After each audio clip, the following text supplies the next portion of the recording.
We're back on Open Line. We're talking about dealing with learning loss during virtual learning. And we do know, at the outset, we should say that so many teachers and educators and administrators have worked so very hard to just make it happen and learn something new about, how to teach kids virtually. They've just had to do it, and they've done it. But another thing that Sonya brought up, our guests Sonya Thomas and John Little with us. Sonya, you brought up that digital divide. I know. How are we doing with getting laptops to all of our students? That's a wonderful question. How are we doing? As we're talking to parents, we realize that some parents are still having issues with having working devices. I'm hearing that there are brand new devices in school offices in boxes that were purchased, but I am not hearing about them being distributed out to the families. Some of these laptops that families have in their possession are very old and need to be replaced. So, I think that that's a wonderful question to ask the district. How are we doing? We do know that we have data that there are children who are not enrolled in school. And so that brings the question about how many children actually have a laptop and are actually going to school.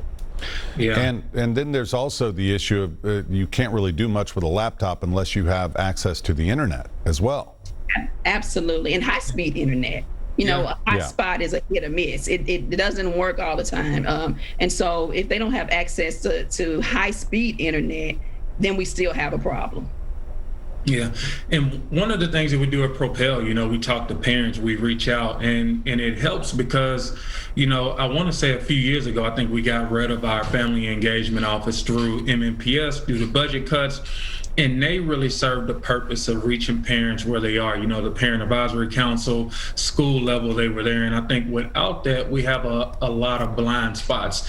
And what parents are saying, I'll give the district credit. I think they have tried, but they're missing the mark on thousands of parents that they have talked about who haven't signed on yet.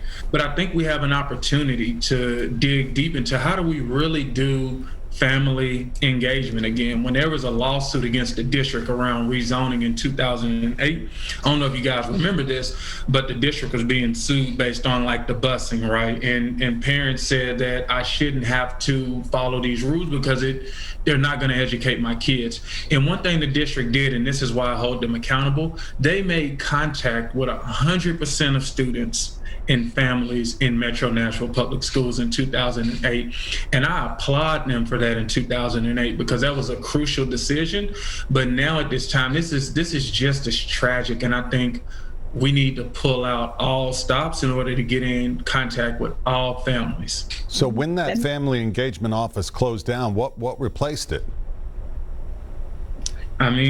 It's like when a new CEO comes in, he cuts R&D. Hey, we're gonna turn up and save money. We're gonna cut research and development, and it goes stagnant. And unfortunately, that was a gamble that they didn't realize that this pandemic was gonna happen. And at this point, it wasn't a good gamble. And I think we need to bring those positions back. Because it's great relationships. I was at Bellshire right before the pandemic happened, and they found a grant to keep their family engagement specialist. The district cut it. The school said, "You're so good to us." I think he does Dads with Ties, where a bunch of dads come in and we help with ties. But you see the level of parental engagement. You saw his relationship with the kids, and it was an overall net positive for that school. Yeah, because when you're connected like that and you build those relationships, it's just like some of the SROs who are the familiar face at school, a trusted face, and they can spot a lot of things that may be going on. Students, will maybe talk to them about what's going on at home or troubles they're having, and on and on and on. It just can be a big help. I'm gonna say one thing. Go ahead. Shout outs, Christian Buggs. She is the newly elected school board chair. I think Christian is representing District 5. Christian is a Nashville native, I think a graduate of MLK. And one of the first things that she did, and it's coming up, I forgot the date, Sonya, but the next school board meeting, I think they're gonna have public comment. And one thing that we talked about at PROPEL, Rhori, is that since February the 12th, there was no opportunity for public comment. And a lot of people would say we had a pandemic, but a lot of big decisions were going on about money and about kids and about schools. And what we saw in the Metro Council, again, we said if the Metro Council can do it, the school board ought to look at what they're doing, best use practices, and bring that back. And Christian talked about that on the campaign trail, and that's the first thing that she did. And we can't wait. October, is it? October 13th.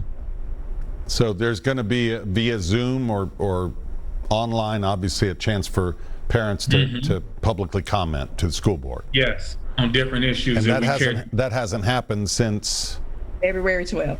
February the 12th. Wow. We'll get. So tell me about school board meetings.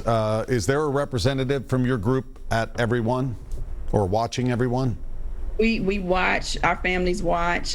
We encourage our families across the city to watch the school board meetings. We just recently this summer, we did a school board meet and greet where we had our candidates on and some of the current school board members who were running. And what we did was we educated our parents around the responsibilities of a school board member, helping them to engage. And so they were able to ask questions, Rhori, and get an understanding and meet the candidates and get an understanding of their roles and responsibilities. So we are heavily engaging our parents in those school board meetings and having discussions with them and educating them. Yeah, and we found a way, Rhori, to broadcast the school board meeting. I think a lot of times parents don't know where to go, and so from PROPEL's page, every school board meeting, twice a month on Tuesdays, we're broadcasting the meeting. And you don't know if people are watching. And one time the meeting cut off. I think we lost internet, and we got several messages like, "What happened?" And that let us know that parents are actually watching the meetings, because sometimes you're like, Is this a service that we should be doing? And people are like, yes. And that's what we want to be, a service to our parents and communities. I will. I'm sure that my co-anchor Carrie, who is on break this week, won't mind me saying her kids go to school in a different district. But one night in a commercial break, she had her phone on the set. She was intently watching with her earpiece. I said, "What are you doing?" She says, "School board meeting." She was watching and listening, because obviously with COVID there was a lot of change, a lot of decisions being made, and she was right on it. So that's great that the parents were tuning in. Now that we are at least some of the students back, what is your take on parents who perhaps are concerned about sending their kids back to school in person? Yeah. I mean, we've listened to our parents, and the majority of our parents are concerned, and they have a right to be. They come from families of color, people of color, and so we know that COVID-19 affects us disproportionately, and so they are concerned about their children getting COVID-19 and also spreading it amongst their family members at home. So we've heard from those parents. A lot of our parents are deciding to keep their children virtually. However, they are concerned with the quality of virtual learning that they are receiving. They want to make sure that when kids go in person, that they're not getting something more or better than their kids are getting at home. Yeah. But back to the numbers here that Governor Lee was talking about. I mean, some of these literacy rates and projected, long-term impacts, especially the youngest kids, 4th grade, 3rd grade. I mean, these are key years for these kids, right? Yeah. It is, and it's up to the district to make sure that those parents who are receiving virtual learning are getting quality. That is their responsibility. The children shouldn't get anything different, but the fact is they were getting poor learning in priority schools before this happened. Okay, and so it has not gotten any better, but that is the district's responsibility to make sure that these children are learning, that they're getting quality, that they're successful. And so, parents are concerned about the safety of their children, and they're making the decision that they feel is best for their children, but they're still holding the district accountable for making sure that their children are reading on grade level and that they're meeting their literacy and their math proficiency levels. And that's the district is charged to do that. Yeah, and Sonya, let me highlight, so we're parents, right? We are not teachers, but we were trying to figure out what is going well with virtual learning and what is not going well. And so we were talking to parents, and some parents were like, we're not getting virtual learning. And this was back before we went to summer break. But we ran into a couple of parents who said, man, my child is getting excellent virtual learning. It was like, okay, talk about like what's going on. And one teacher from Hull Jackson, he was a 4th grade teacher. He was by himself teaching his kids through Zoom. And so every day they had assignments. He was doing call and response with the kids, and they were really enjoying it. So every day at 9 o'clock, they signed on. And I said, why can't we replicate what he is doing in the classroom to other schools? Right.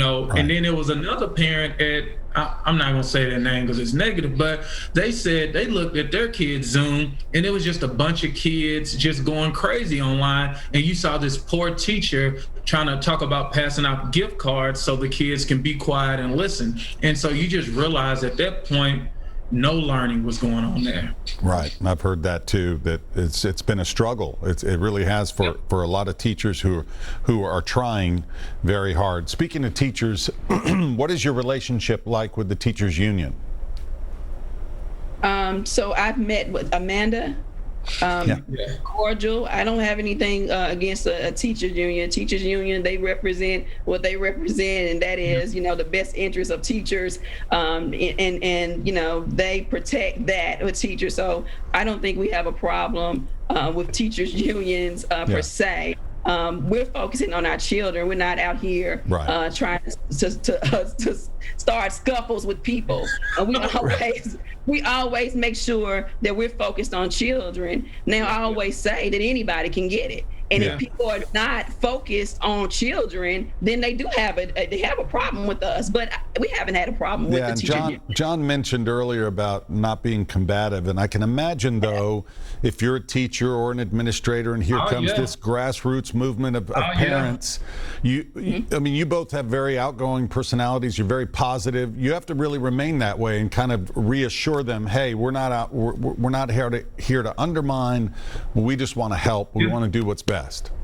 And teachers call in. Somebody told me, a very wise lady told me that this is hard work. It's very hard and difficult, but it's also hard work. And so, I have teachers in my family. My friends are teachers. I'm hearing about the PPE. They are not prepared to go back into the classroom because they feel like they're going to put themselves at risk. I think Amanda has a petition going around right now. And so we care about those things because those are the people who teach our kids, and those are our family members. And so sometimes, we need to partner on things. But I think for right now, the teachers union has been around for a very long time. We want to make sure parents have an equal say or are leading at the table. And that's what we advocate for. Parents not only at the table, but leading in connection with any other group who wants to be at the table.